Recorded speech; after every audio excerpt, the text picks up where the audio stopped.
À l'occasion du San Diego Comic-Con, l'événement qu'aucun fan de pop culture ne veut manquer chaque année, il y a eu un panel DC et un panel Lanterns plus précisément, au cours duquel a été dévoilé un nouveau trailer pour la série HBO qui débarquera le 17 août prochain. Et il faut le reconnaître, ce trailer n'a laissé quasiment personne indifférent. C'est clairement le meilleur trailer qu'on a pu avoir pour cette série Lanterns, et personnellement j'ai adoré et ma hype a monté comme pas possible. Et pourtant, sachez que ce trailer, il en dévoile énormément sur l'intrigue, et il est temps qu'on décrypte tout ça.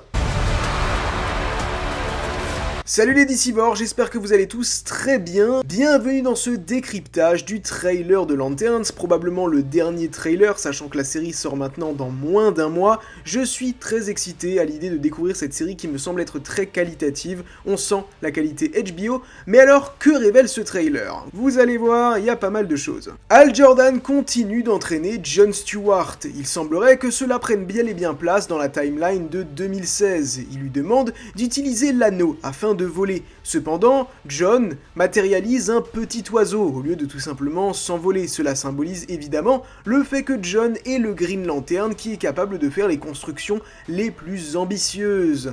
Un petit oiseau vivant est très ambitieux dans ce contexte. On peut d'ailleurs remarquer que le petit oiseau reviendra à plusieurs reprises dans ce même trailer. Sachez quelque chose d'important, le personnage de Jon Stewart n'est pas qu'un ancien soldat, c'est également un ancien architecte. Et dans le DCU, il semblerait bel et bien qu'il ait également un diplôme en architecture, et ce qu'il a pratiqué en tant qu'architecte, ça on le découvrira dans la série, mais cela explique qu'il soit capable de faire des constructions très ambitieuses. Le trailer nous montre qu'il est clairement entraîné par Hal afin de devenir son remplaçant. L'utilisation des pouvoirs de Jon, ainsi que son costume, sont volontairement gardés secrets. Évidemment, il faut garder des surprises, et ça ne me choquerait pas que Jon obtienne uniquement son costume vers la fin de la série. Espérons quand même que le costume soit un peu plus qualitatif que celui que porte Hal Jordan. Notez une chose, l'une des rares scènes où on voit justement les pouvoirs de Jon à l'œuvre se déroule dans la timeline de 2016, sur une planète qui semble totalement extraterrestre. Il construit ce qui ressemble à une foreuse, ce qui est une construction ma foi plutôt ambitieuse.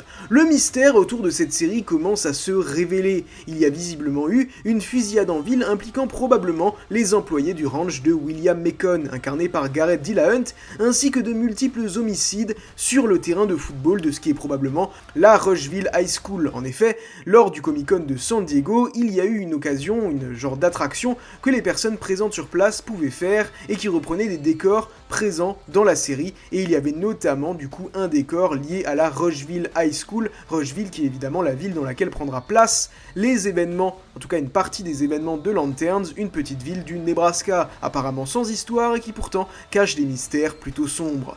Hal pense que certaines victimes sont extraterrestres, et cela se réfère évidemment aux Manhunters. Jon vend la mèche après avoir probablement eu une conversation avec Antan ou les Macon. Mais alors, c'est quoi concrètement les Manhunters? Les Manhunters sont l'un des éléments les plus anciens et les plus importants du lore cosmique de Green Lantern. Ils représentent le premier grand échec des gardiens d'Oa et sont d'une certaine manière les prédécesseurs des Green Lanterns.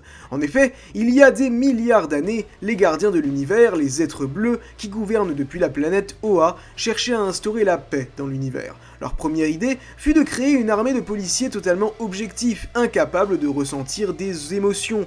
Ils fabriquèrent ainsi les Manhunters, des androïdes extrêmement puissants programmés pour faire respecter la loi. Pendant un temps, ils remplirent parfaitement leur mission, mais alors pourquoi ils ont échoué? Simplement parce que leur absence totale d'émotion est ainsi devenue leur plus grande faiblesse. Les Manhunters finissent par conclure que les émotions étaient la source de tous les crimes. Leur logique froide les mena à une conclusion catastrophique. Si les êtres vivants ressentent des émotions, alors les êtres vivants sont la cause du mal, donc il faut éliminer ces mêmes êtres vivants. Ils commencèrent alors à massacrer des populations entières, et cela au nom de la justice. L'un des massacres les plus connus dans l'univers des Green Lanterns, lié aux Manhunters, c'est évidemment le massacre du secteur 666. Le pire événement de leur histoire est ce massacre-là. Les Manhunters exterminèrent presque toute la vie de ce secteur spatial, seuls 5 survivants restèrent en vie.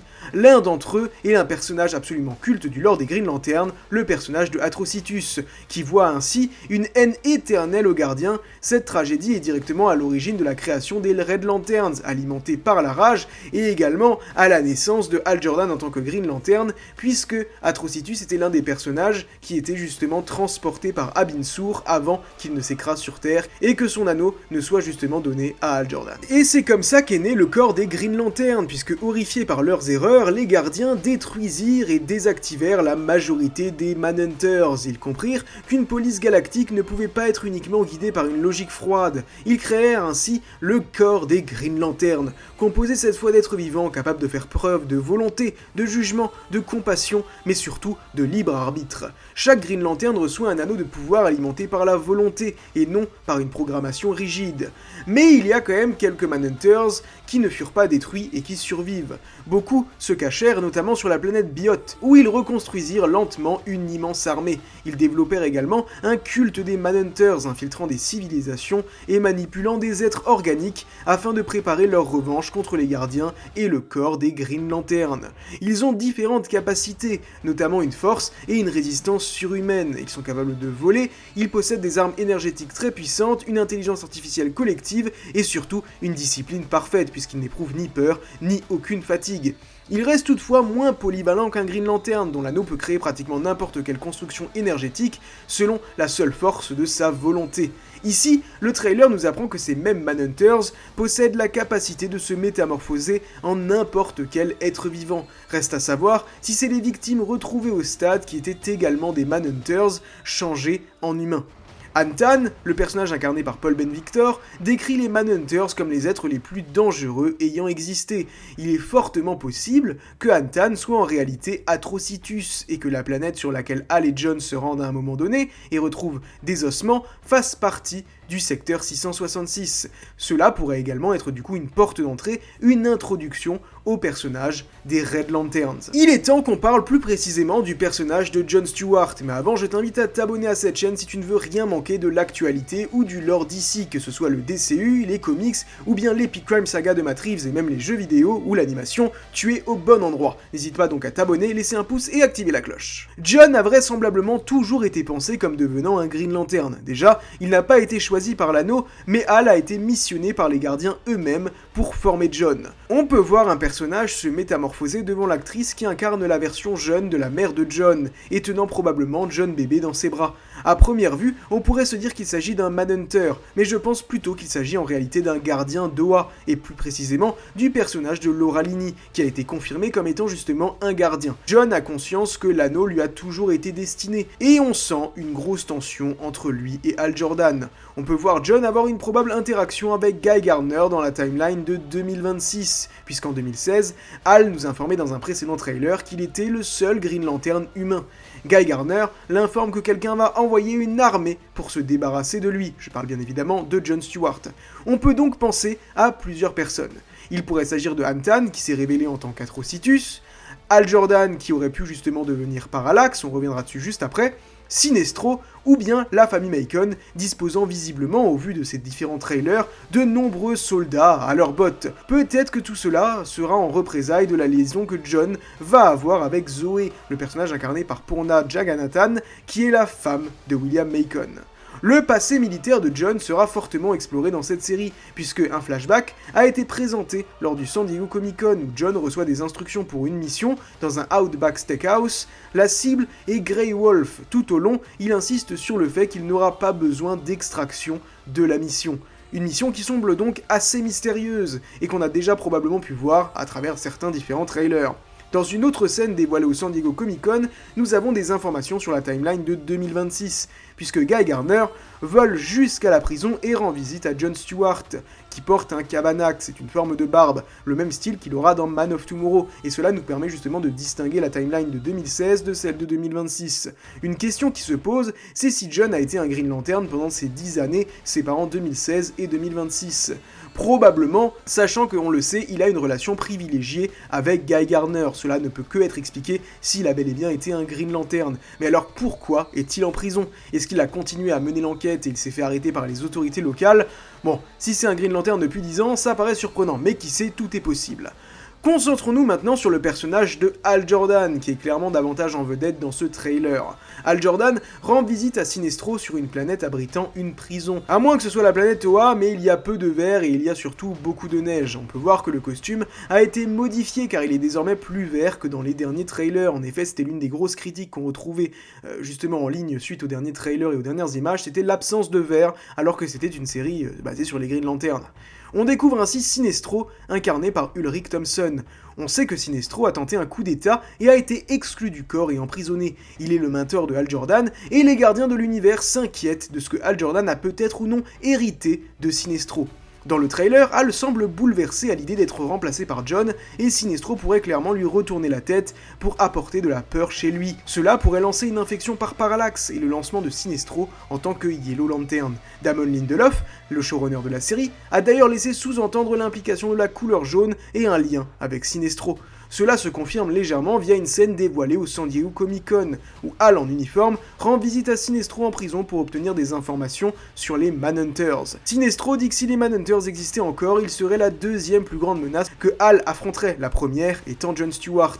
Hal dit à Sinestro qu'il a réalisé que John est en train d'être formé pour le remplacer. Il retourne ensuite à son motel et commence à réciter le serment des Green Lantern afin de recharger son anneau. Mais avant qu'il ne puisse le terminer, John entre et déclenche un combat brutal.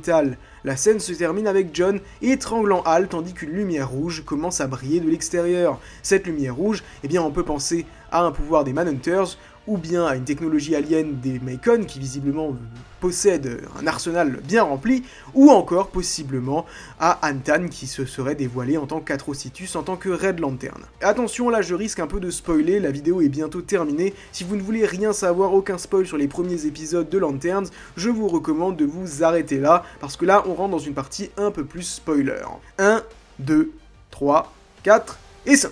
Si on se base sur des fuites disant que Hal meurt dans le premier épisode, il pourrait s'agir d'une fausse mort, mais en réalité d'une infection par Parallax, rendant ainsi Hal antagoniste. Il pourrait très bien mourir dans la timeline de 2026 pour développer la relation de duo de flics entre lui et John, étant donné qu'il a déclaré lui-même que le personnage d'Aaron Pierre est un peu et un idiot, mais la relation a fini par évoluer vers ce style classique de duo de flics partenaires. Hal Jordan est désormais un Green Lantern connu de tous, puisqu'une scène dévoilée au Comic-Con révèle quelque chose. Hal Jordan cherche John Stewart en voiture, sur fond de musique des années 70, qui joue tout le temps.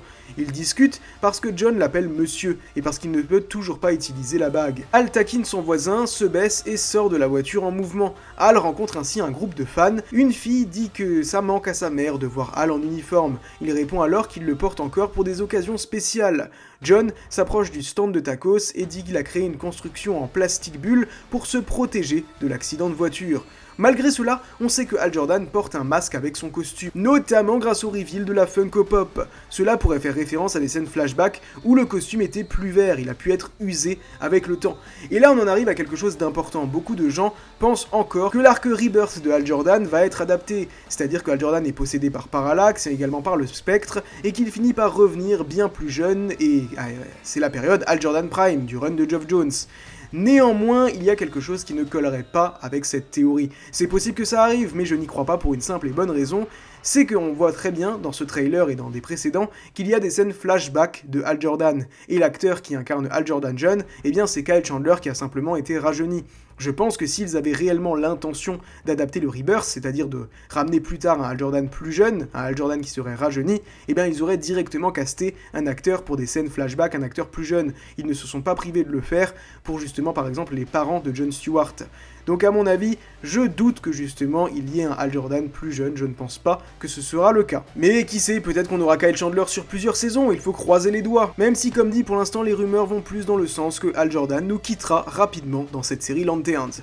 Et on finit avec Guy Garner, puisque Tom King et Damon Lindelof ont déclaré que Lanterns montrera comment Guy Garner a obtenu sa bague avant son apparition dans Superman. J'avoue que je suis très hypé à cette idée, et on a également eu l'information que avant de devenir un Green Lantern, comme dans les comics, enfin dans certaines de ces adaptations, parce qu'il y a eu plusieurs origines différentes au personnage de Guy Garner, mais dans l'une d'elles, Guy Garner était professeur de gym, c'est également le cas ici. On a fini avec ce décryptage du trailer de Lanterns, n'hésitez pas à me dire ce que vous avez pensé de tout ça dans les commentaires, et nous on se donne rendez-vous très bientôt sur OA.